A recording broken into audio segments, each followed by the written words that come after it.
Good morning, everybody. My name is Joshua Edwards. I'm your host of the Shop Talk 20 podcast, and I'm so excited today because I have an awesome group of people here. You might recognize them, but these are the faces of OSM at its core. And these are wonderful teammates that I have the honor and privilege of going to the game of business day in and day out, and some incredible people here on the call.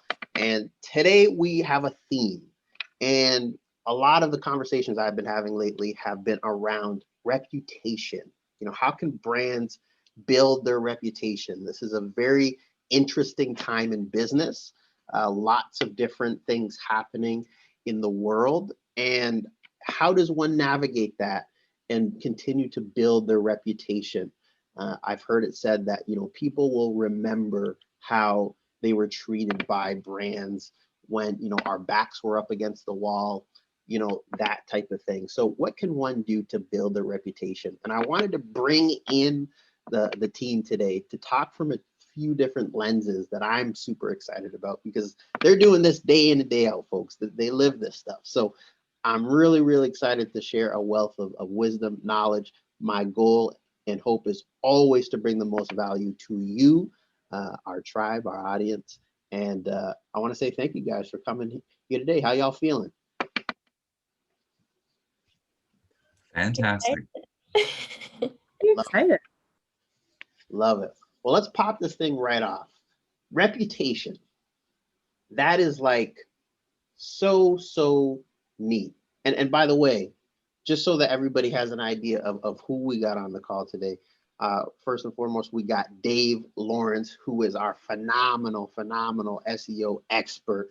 He's going to be talking from that lens today. Super important in the digital space. Are you visible on Google? Can you be found? We got Fatima with us. She's our newest team member, and she is a force to be reckoned with. Engagement. I always talk about engagement. If you're just posting, you're not engagement, what are you really doing? Fatima's going to speak from that lens. She's a phenomenal marketing specialist, social media coordinator. She's with us today.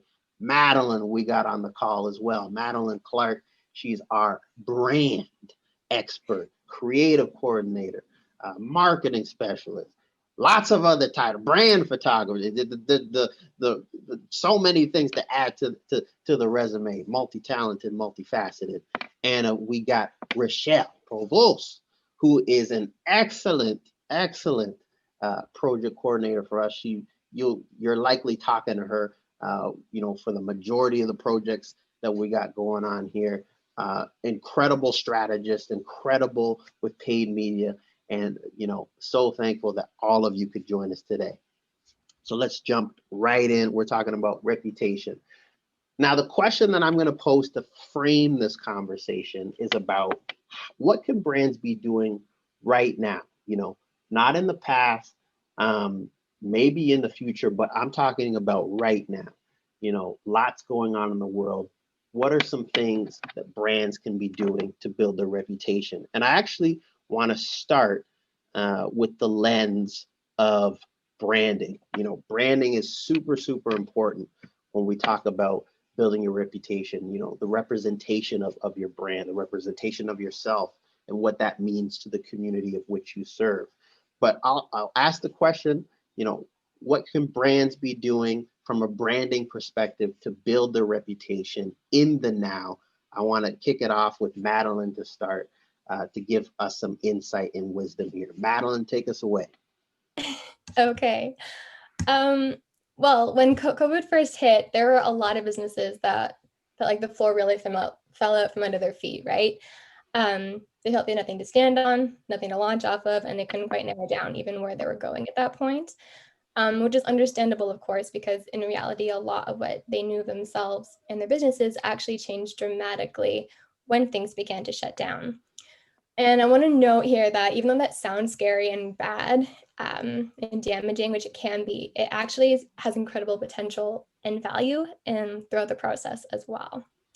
So you probably heard the fact that diamonds are formed under pressure. And I think that's really important to mention here because I think that really relates to branding and getting through a pandemic and building your reputation as a brand, like throughout that whole process. So I think the crucial first step in getting back on your feet again and pursuing your business goals during COVID is to actually stop and redefine who you are, what your business is, why you're running your business, all of that before you push forward, before you reopen, before you unlock your doors. Okay, so what are some ways that you can find your brand identity? I think these can be broken down into probably three easy but really powerful questions that you can ask yourself and work through. Number one, I think you could define your brand personality. If you could choose 3 words to define your brand personality, what would those be? So for example, are you funky, loud, and passionate, or are you soft, tranquil, and supportive? Those are 2 very different things. And if you're not consistent in your branding, that can be confusing to your audience and yourself and just make things really difficult. So once you define your brand personality, you can begin to be consistent in how you portray this within your branding.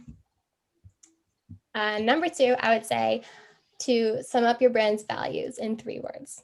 So what would those be? I think this is really crucial in terms of branding, but especially right now during COVID, because there are so many thoughts out there and there are so many people looking for other people to relate to be friends with, to walk alongside. So if you're trying to find ways to build your reputation during a pandemic, I think understanding your values and your core before you begin a conversation, I think that's really important because then you have the language you need to begin the conversation. Then you have the purpose behind the conversation and the confidence to respond within the conversation. And it all speaks towards your brand. So for example, if my brand value was inspirational, I want to make sure that every part of my brand messaging, every conversation I have within my brand, outside my brand, it all speaks to my brand values. Wow. Wow. You said something there that really resonated with me. It's like before you even have a conversation, Yeah. understanding your values. Talk to that. Yeah, I just think it's really important because otherwise you can be really caught off guard if you're not really prepared to have an answer. So if you don't know who your brand is, you don't know what you stand for, then you really don't have anywhere to go with that. So the conversation would just be confusing to yourself, to your audience, to anyone else watching, and it's really hard for them to walk alongside you when they don't really know who you are, right? Anybody else have any feedback, any comments? I think this is super interesting. I think also to add on to that, like recognizing who you are, but also take the time to stop and think about your business as a whole right now. So what capacity do you have? What are weaknesses in your business? And how can you address those? Because those are also going to impact your brand. For sure. Love it. Love it. Anybody else? I like it. You know what? And the thing I'll say around that too, Madeline, and you're 100% correct, both you and Rochelle, around this topic. Like going back to the core values, and then like how does that play out in a world of confusion? How does that play out in execution in a world where maybe you got clients that they're going through a hard time, they can't pay you on time? Like what's the protocol? Like those type of things are something, you know, I certainly think about from a business perspective. But like, you know, how do you think it plays out as far as understanding your values, and then how that works in a world where, you know, people are going through stuff, and how we're treating them during that time? I think how you respond and even how you reach out is what brands are going to remember most about you. So, I mean, yes, they're going to appreciate the product or service that you have to offer, but then how you treated them throughout them receiving that product is huge. And that's what's going to make them want to remember you and refer you to other people. So if you're building your reputation during this time, I think even if you are not selling products, it's how you conversate, it's how you discuss and react. And that's what they're going to remember when things do open back up again. Love it. Love it. let's keep moving here. Super, super riveting on the branding topic. It's super important. So I really do appreciate you speaking to that, Madeline and team. Dave, I'm going to go over to you. You know, search engine optimization, it's something like it's a huge part of what we've done for quite a while for our clients. And I'm even thinking of ourselves, like the benefit of being on page one when somebody's just, you know, they're going through a pandemic and all of a sudden they realize I need an e-commerce website, you know, type in, you know, e-commerce, web design, and then like OSM comes up. Like those things certainly matter you know, in a world where people are searching for everything. Talk to, you know, how does one leverage SEO, search engine optimization, to build their reputation online? Sure, thanks, Josh. Yeah, exactly as you were saying, who could have imagined the stores closed again? I mean, is it a lockdown issue really, or is this a trend? And sadly, it was pre-COVID that we lost important stores like Sears, Toys R Us, Future Shop. They disappeared. So I think for most businesses, it was really a trend that was already happening that has rapidly been escalated by COVID. So where have your customers gone? Most products and services are still needed. So of course, they've gone online searching and shopping.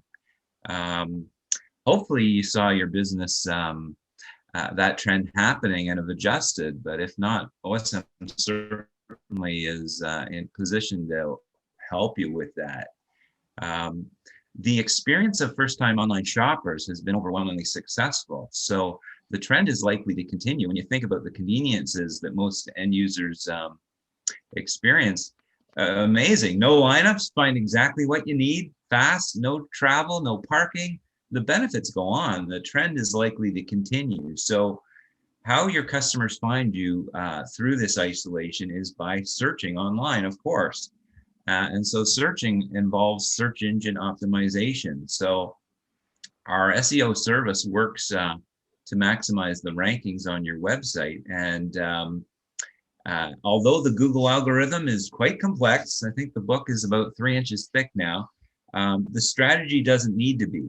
If you share information and become the most popular subject matter expert on your product or service, Google will want to recommend you. If you provide excellent service and people review you, rate positive things about you, this is how you're going to get ranked. Did you ever consider also who Google customer is?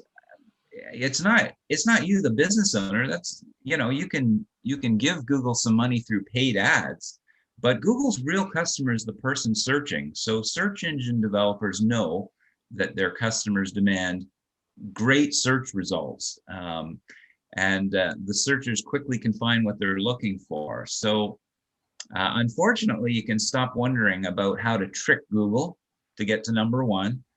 The old methods of keyword jamming, hidden text, most other quick methods is gone. So the time to optimize your website is now with good old-fashioned, well-worded, content-rich resources that talk about your product or service. Tell everyone online what you do and just how passionate you are about it. Content is king, as we say, whether it's written, podcasts like this, images, videos. Don't be afraid to share absolutely everything you do as often as possible. On-site work includes, when we get technical here, well-developed URLs, page names, well-developed title tags, H1, H2 on the page, those title tags that highlight the keywords, a really nice worded, concise meta description that Google can find and put in your ranking results. These pages describing your keywords with a highly visible call to action, such as your phone number, a form, a special offer, even a chat bot are become popular. These are important methods of engagement on the website that will attract your searchers. Dave, I love how you brought that up as well Basic. too, because like how that plays out in the marketplace. Like it might come across as complex, like what you're talking about to the audience listening, but really, like what we're talking about is like, did you even submit your name to Google? Like, does Google even know who you are? When you search your own name, your own company name on Google, do you come up? Like talk to like, you know, what people are missing out on if they don't have these things in place, because I think it's super important. You'd be surprised how many people ask me, why am I not ranking on this term? And then I do a site search on their website and the term isn't listed. I mean, these are really, really important things to Google. To, after all, you got to be, not only have the word on your website, Google's got to perceive that locally in your region that you're the most proficient and knowledgeable on that subject. So you need to spend time on the website with producing a lot of content that's valued, that other people will find so interesting they may even link to you about. You need to become the expert on that. Yeah, for sure. Love it. It's a popularity contest. Google wants to rank you if they feel you're the best recommendation that they're making. So much so that recently Google launched some insurance for their references that would guarantee that the referral that Google is giving to their customers, the searchers, are legitimate, valid, good businesses. Wow. And any other comments on this? This is like super, super important. I love that you talked about, like the practicality of like searching something on the internet, and like, whether you have that infrastructure in place or not is like the variable of like if you're going to be found or not. Anybody else want to speak to that? Have any comments on that? Go ahead, Rochelle. Yeah, I think especially like what Dave was saying about, content is king, and having those blogs or podcasts, images, videos being updated, it just goes to the fact that Google wants to see that your business is active, which also means updating your website. And there's been countless times that you've scrolled and you've clicked on a website and all of the information is out to date. You're not sure like what's going on right now. So making sure that that's updated, it's clear to customers that this is what we offer, this is what we have available, and this is how you can contact us, because your person is not you. And like Dave said, it's the person who's searching, right? So how can we give them all of the information they need easily? Totally. Wow. Let's keep this going. I'm really interested to chat, pick your brain, Rochelle, see, get some observation, some insight from you on paid media, actual advertising dollars being put towards whether it's Facebook ads, Pinterest ads, LinkedIn ads, paying the actual platform to get your message out to the masses, aka your ideal audience. There's a lot of saturation on this topic as far as, some people think that ads are played out. What do I even talk about anymore? Like every other post I see is an ad. Like it just feels so saturated. Like, how does a brand go about building their reputation using paid media, actual ad spend on platforms, Facebook, Instagram, Pinterest, LinkedIn? Go ahead. Yeah, thank you. I think every business, when they're looking at paid media, needs to take a step back and ask what they want to do. Why are you doing it? Because approaching the strategy side of it is going to help you figure out where you need to be, who is your target audience, and then go from there. The example is TikTok. If you are trying to approach people between the ages of 45 and 60, TikTok is not your place to be. Facebook is where you want to be. If you're looking for millennial moms, Pinterest, that's a perfect place to be. So looking at who your ideal client is and and what you're trying to achieve. Are you trying to increase brand awareness? Are you trying to grow your following of that specific platform? Or are you wanting direct sales, link clicks that are going to your website? Because looking at what type of ad is the first step. And there, like you said, there's a lot of saturation in the market. And I would say that your best approach when it comes to ads, it's really tailoring down to that niche market. So when you are looking at it, is it that you want specifically people in this area, right? Approaching all of Canada or all of the states is not the best approach for the amount of money that you're likely going to be spending, unless you have a really, really big ad budget, and then you can divide that up and do where you need to be. But most small businesses are restricted in their ad spend. And they're also typically restricted in a geographical location.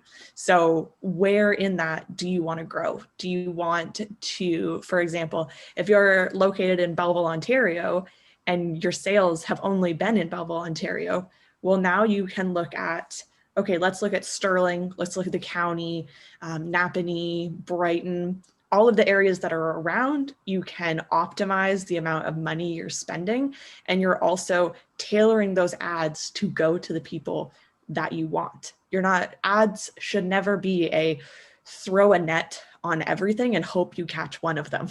Ads should be a very specific, okay, this is who I want, this is the location, this is what they're interested in, these are their behaviors.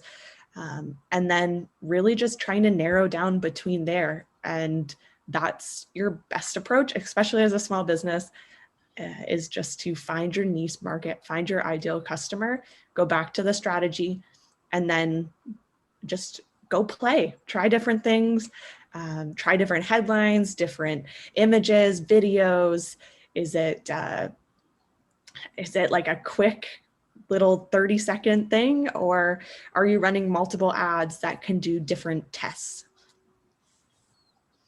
Love this, Rochelle. And I'm going back to something Dave said earlier, which was like, the strategy doesn't have to be overly complicated either for something like this. Like, I'm seeing this phrase a lot and I love it, which is like, marketing that doesn't look like marketing. And I feel like that's super, super needed, more so in the ad space, because you're seeing a lot of what looks like advertisements versus what looks like, real, like, human marketing. Talk to that and any insights that you have there. Yeah, this is actually, I had a conversation with a client about this yesterday. And it goes back to the fact of just being a genuine brand, and also recognizing that previously marketing has had a very wishy-washy kind of reputation. It's especially advertising when it comes to just throwing the net out, like I said, trying to get everyone, anyone, very click-through bait. And really, you should be looking at building a community, and that's going to be your better bang for your buck than just trying to put out as much clickbait. And there's a lot of regulations that have now been put on advertising platforms where you can't do that clickbait anymore. People got annoyed, they got frustrated. It's the same thing if you get 5 emails a day from a company, you're likely going to unsubscribe. You're likely not going to click on the ad that's coming up. You're more likely to click on an ad that's relevant to you, that you're interested in, and that really speaks to what you value. And so your marketing should reflect that. Love that. Yeah, humanizing the brand. That's super important. Fatima, I'm going to come directly to you. I'm actually not sure how much time we have left. I thought I scheduled this was 45. I'm seeing 40, but I want to make sure we get everybody in here.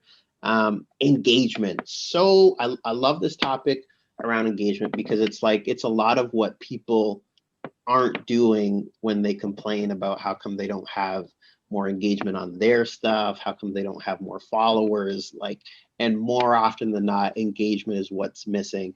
But from the perspective and framework of the question, which is like, how are brands, able to build their brand, via engagement? Talk to that, Fatima, and your thoughts. I think the biggest thing with engagement is to realize that the key and the meaning of engagement is to communicate. So even if you're just a website at the start of the pandemic, even if you were just a page, as long as you're communicating back and forth, that is your engagement. As long as you're giving people those updates, you're replying to comments, that's all engagement. It seems to be what people are not doing because they're so worried about putting out posts and letting people know what products they have that they forget that one step. And it's the piece of like the customer service portion of online shopping or going to businesses. So for me, it's always telling people, you need to understand your tone. You can't just be everywhere with how you talk to people. Be genuine to yourself and your page. And that's where it becomes easy because you're just talking like yourself, but to other people.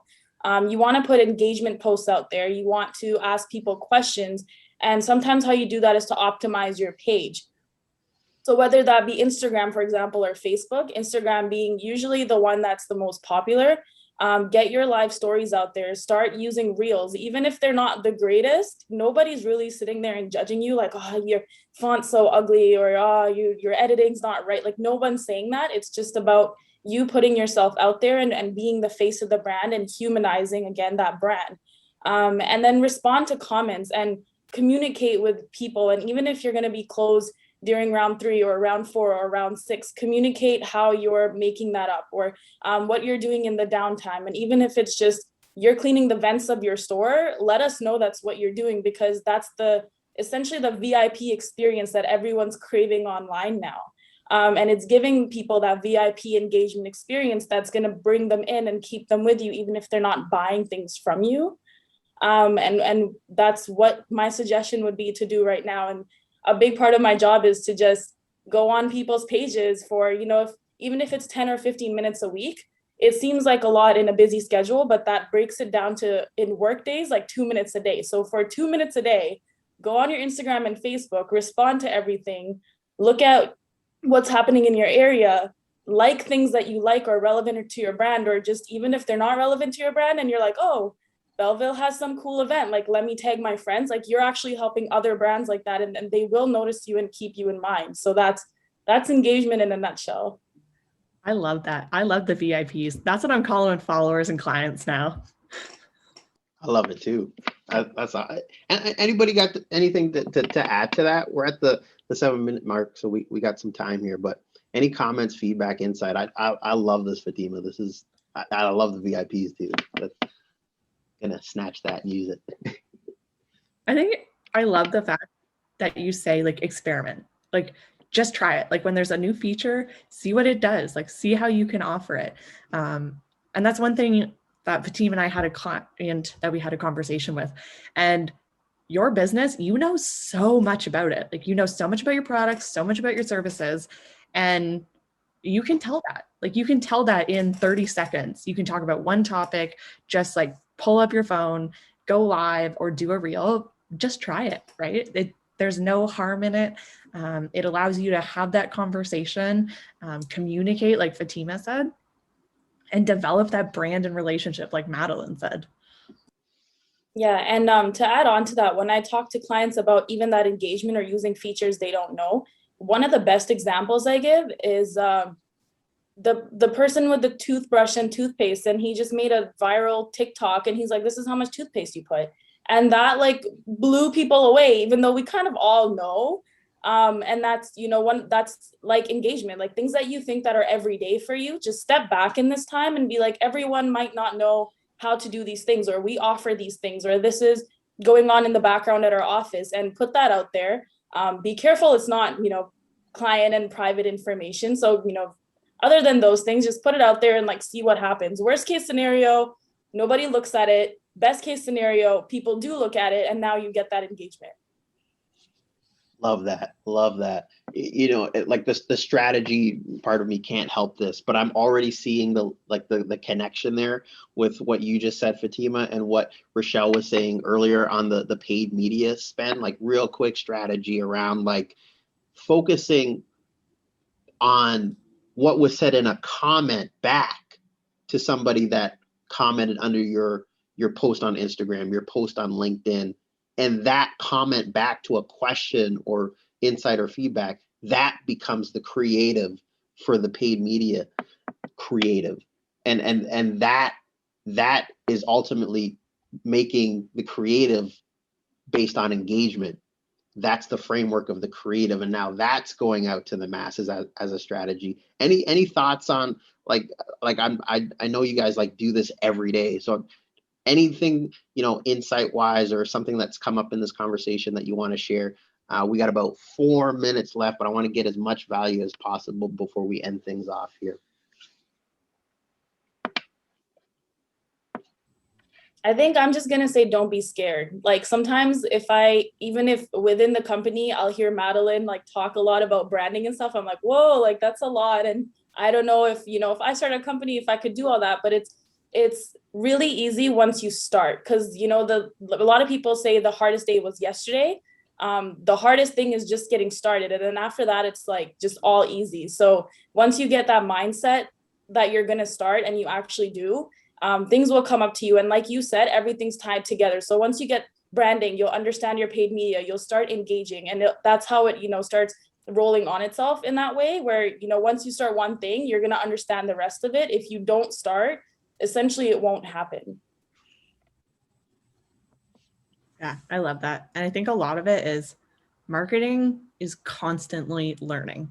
Like you can never know marketing like down to a science. Like there's updates every single day. So like if you are feeling like you're like, I don't know anything, that's okay. There are tons of people that are feeling like that. They're just learning, trying to experiment. And that's where we can come in, right? We can answer questions. We can let you know about the updates that are happening in the industries. You also have industry changes that are going on, whether it's a spa or a clothing company, all of those, even like delays in ordering products. Those are things that you need to let your clients know. And that's a piece of content. So just go back. And even like there was one client who had a phone call asking if they had parking. And so they had to put out content to let people know they had parking and that it was available for clients, that they could show up. They didn't have to worry about walking 3 blocks. It's like, no, it's right outside. Walk in our front door. We're good to go. Love it. Love it. Dave, Madeline, I want to hear from you. Final thoughts around building your reputation online. 30 seconds. Madeline, I'll start with you. Go ahead. Yeah, well, I just love what everyone has already said. Like what you were saying, everything is tied together. And I think every point that everyone has brought up has really spoken to every other point that has been brought up, because like you need to know your brand before you put it out. And then once you put it out, where are you going to put it? Are you going to pay for it? Are you going to do it organically? What kind of content? Like, are you specifically SEO wise? Like, what specifically are you saying? Is it the information that people need? Are you answering questions that people are looking for? And then engagement, to Fatima's point, where like you can answer the question, but then what if they have a follow-up question? Are you going to answer that too? Are you going to be involved in that relationship and be consistent and actually growing that relationship and building your reputation, or are you just going to let it fall off? Gold. Dave, I'm coming to you. Final thoughts.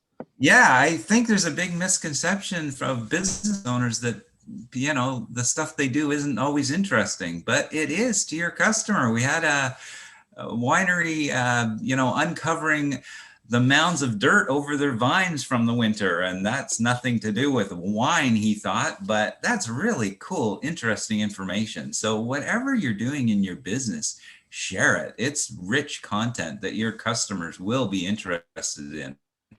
Wonderful. We're literally about to run out of time. Thank you guys so much. This was beautiful. I really appreciate everybody's feedback. We're going to post-produce this, put this out. But thank you, everybody, for being here today. It's phenomenal to be able to share and walk with you guys in this.